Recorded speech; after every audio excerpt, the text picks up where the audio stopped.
चतुर्थी छठ सब आएगी, सबकी किताब है तुम्हारे घर में। ऐसा नहीं है कि तुम्हारे घर में किताब नहीं हो, बड़ी चतुर हो तुम लोग, ईमानदारी की बात, क्योंकि तुम लोग जब व्रत करती हो तो पोथी पढ़ती भी हो, तो सबके घर में किताब रखी है, सत्यनारायण भगवान की भी रखी है, सबके घर में पोथी रखी है।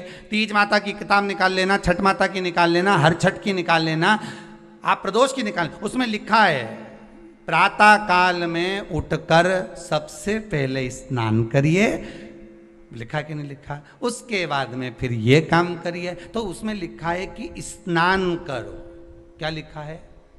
स्नान करो, उसमें यह नहीं लिखा कि नहाओ।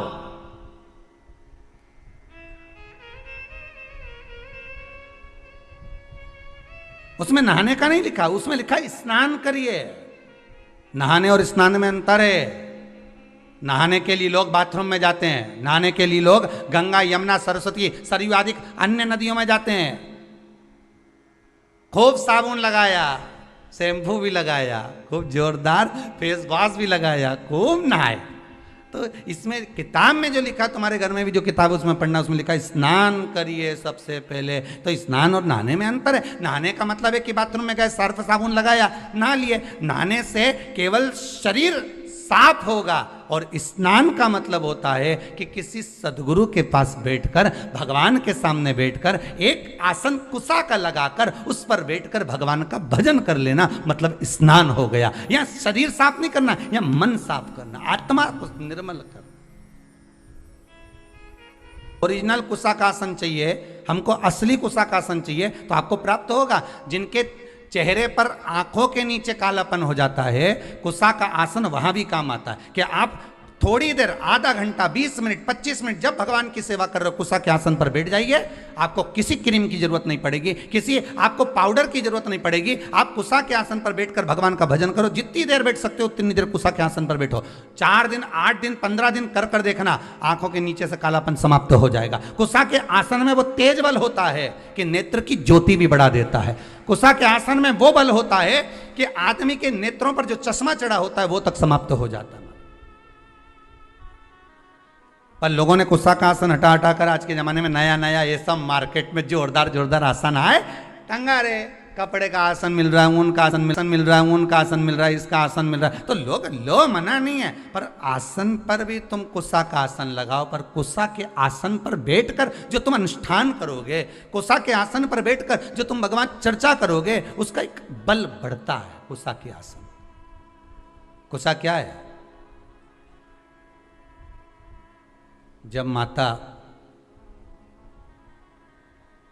जानकी जी पृथ्वी में समा रही थी, भूमि में जा रही थी, राम जी ने रोकना चाहा, रुको जानकी, रुको सीते, सीते सीते करते करते राम जी भागे, सीता को पकड़ने ही वाले थे। माता सीता पृथ्वी में जाने लगी, केवल उनके केश जानकी जी के थोड़े से हाथ में आ गए, बस वही केस ही कुशा है, भाई केस ही कुशा है।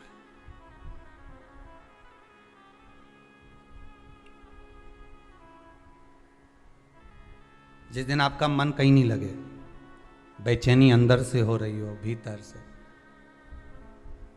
हम तो ज्यादा समय तो आपसे नहीं कहेंगे क्योंकि आप इतनी देर बैठोगे भी, सीधी सीधी बात है। हम कह भी दें कि तुम 1-2 घंटा बैठ जाओ तो नहीं बैठ सकते। तो हम तो इतना कहेंगे कि अगर आपके हृदय में बेचैनी ज़्यादा हो, मन ना लग रहा हो, आज ऐसा लग रहा है कि मुझे कुछ भी अच्छा नहीं लग रहा, आज आपको ऐसा महसूस हो रहा है कि कुछ बुरा होने वाला है, आज आपको ऐसा महसूस हो रहा है कि मेरा कोई अंग फड़क रहा है जिसके कारणवश मुझे कुछ कष्ट हो सकता है, आज मुझे स्वप्न अच्छे नहीं आए हैं, आज मेरी विचारधारणा ठीक नहीं लग रही है, आज मुझे कोई घात का योग बन रहा है, मेरे ऊपर कोई ग्रह बेकार चल रहा है, इसलिए आज मेरा मन नहीं लग रहा, आज मुझे बेचैनी, आज मैं इस मार्ग से जाऊंगा और मेरे साथ में घात होगी। तो निवेदन है, कम से कम 10 मिनट से लेकर 15 मिनट के भीतर आप कुसा के आसन पर आराम से बैठिए और बैठकर भगवान का स्मरण करिए, नारायण का, शंकर का, राम का, कृष्ण का, जिसकी मर्जी पड़ जाए उसका स्मरण। तुम्हारे गुरु मंत्र का स्मरण कर लो, तुम्हारे गुरु का स्मरण कर लो, पर करो, 15 मिनट बैठकर कर लीजिए। उसके बाद आपके हृदय में जो हलचल मची हुई थी वो एकदम शांत हो जाएगी। 15 मिनट से ज्यादा में करना ही नहीं, तुम तो 15 मिनट करके देखो, और करके जरूर देखना, कहीं सियोर वाला महाराज झूठ तो नहीं बोल रही, करके देखने में अपना क्या जाए।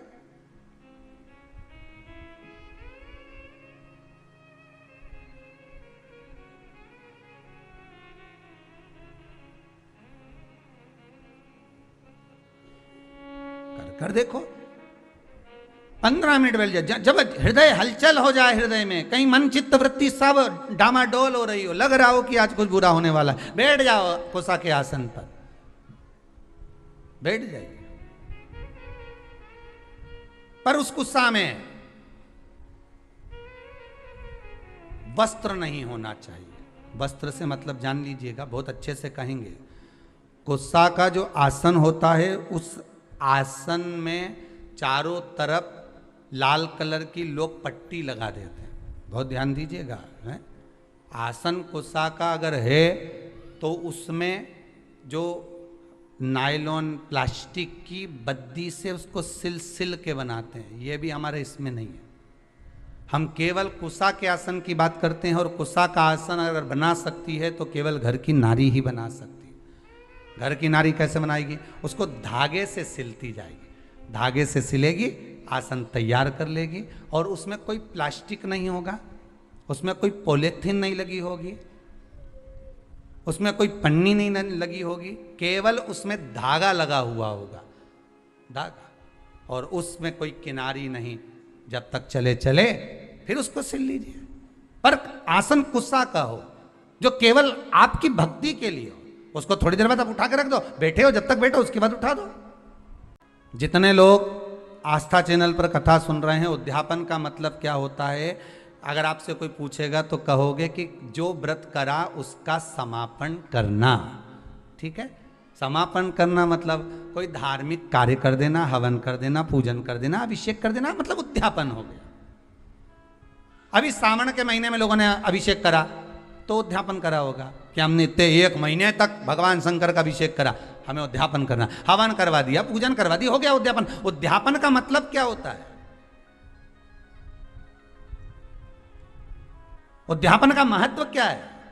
केवल कार्यक्रम जो एकादशी करी थी उसके उद्यापन कर दिया, चतुर्थी करी उसका उद्यापन कर दिया, चौथ माता का उद्यापन कर दिया, छठ माता का उद्यापन कर दिया, तीज माता का उद्यापन कर दिया, हमने ये वाली माता जी का उद्यापन। उद्यापन का मतलब है क्या? अगर कोई आपसे पूछ ले, कभी अनायास आपके ही बच्चे पूछ सकते हैं, मम्मी उद्यापन का मतलब, तो क्या जो अपन ने व्रत करा उसका समापन, तो उसका समापन तो वैसे ही हो जाता है, फिर उद्यापन करने की क्या जरूरत है? समापन का मतलब क्या होता है कि तुम एकादशी करते करते करते करते आओ, 26 एकादशी पूरी हो जाए, 27 पे छोड़ दो, हो गया उद्यापन। फिर तो उद्यापन का मतलब ये होता है, उद्यापन की महत्वता ये होती है कि आपने जो व्रत करा, इतने समय से आप एकादशी कर रहे हो, प्रदोष कर रहे हो, 16 सोमवार कर रहे हो, सोमवार का व्रत कर रहे हो, चतुर्थी का व्रत कर रहे हो, छठ का व्रत कर रहे हो, पंचमी का व्रत कर रहे हो, तीज का व्रत कर रहे हो, जो भी व्रत आप कर रहे हो उसका उद्यापन का मतलब होता है कि जो हमने व्रत करा, ये व्रत हमारा अभी इधर उधर घूमता रहा। ठीक है, और अच्छी भाषा में समझ लो इसको, और सरल से समझ लो, मतलब लड़की लड़का जब तक कुंवारा रे तब तक ढेर सारा छोरा छोरी उन्हें देखने आता रहे, समझ गए? और ब्याह हो जाए फिर कोई देखने आए क्या? अरे बोलो तो जम के, नहीं आए नहीं। अगर छोरा छोरी को ब्याह हो जाए, लड़का लड़की का ब्याह हो गया, फिर तुम्हारे यहाँ कोई खबर आए क्या कि साहब छोरी के लिए हम लड़का भेज रहे हैं, तो कोई खबर करेगा? नहीं, ना जाने कहाँ से सूचना मिल जाती है कि उनकी छोरी का ब्याह हो गया, फिर संबंध भी नहीं आते, अपने आप कहना ही नहीं पड़े, सबके सूचना मिल गई। भले तुमने ये कोरोना में लॉकडाउन में शादी कर दी, भले तुम 40 आदमी को बुला के ब्याह कर दिया, पर सबको सूचना मिल गई। ना छोरे वालों के यहाँ से खबर आ रही छोरी के लिए, ना छोरी वालों के यहाँ से खबर आ रही छोरे के लिए कि साहब लड़का देखने आ रहे हैं या लड़की देखने, ही नहीं साहब कोई बोलेगा ही नहीं, क्योंकि अब तो सबको मालूम पड़ गया कि अब किसी ने खबर करी नहीं, किसी ने बोला नहीं। इसके बाद भी तुम्हारे सारे, तुम रह रही देवास में, इंदौर, मऊ, उज्जैन, सब दूर खबर हो गई, तो बताया किसने इनके कि हमारी छोरी की शादी हो गई, हमारा छोरा की शादी हो गई? बताया किसने?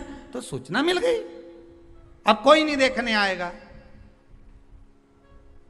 अब छोरी जब से भटक रही, छोरा जब से भटक रहा, शादी नहीं हो रही, नहीं हो रही, नहीं हो रही, अब हो गई।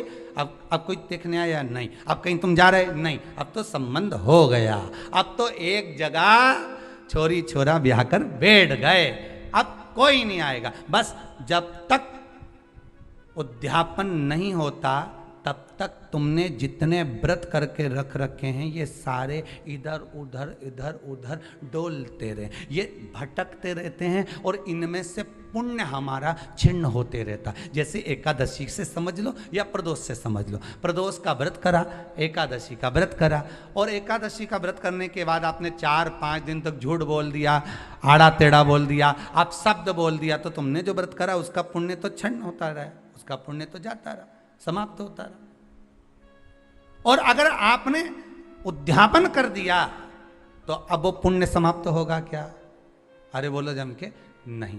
आपने चतुर्थी का उद्यापन कर दिया, तीज का उद्यापन कर दिया, छठ माता का उद्यापन कर दिया, आपने जिस उद्यापन को करा उसके बाद में आपका पुण्य जितने 16 सोमवार, इसलिए कहते हैं 16 सोमवार अगर कर रही हो तो इसको करने के बाद हाँ कोई परेशानी आ जाए, कोई समस्या आ जाए तो भले आगे बढ़ा लो, पर यह नहीं कि अभी हमारे पास समय नहीं मिल रहा तो हम उद्यापन नहीं, जल्दी करना चाहिए, जितना जल्दी बन सके उतना उद्यापन एक बार का कर लो। जैसे ही प्रदोष 11 हो जाए, 26 हो जाए, 26 प्रदोष होने के बाद एक बार मन में कर लेना चाहिए कि एक बार का मेरे को उद्यापन करना है। 26 एकादशी हो जाए, मन में कर लो कि एक बार का मुझे उद्यापन करना है।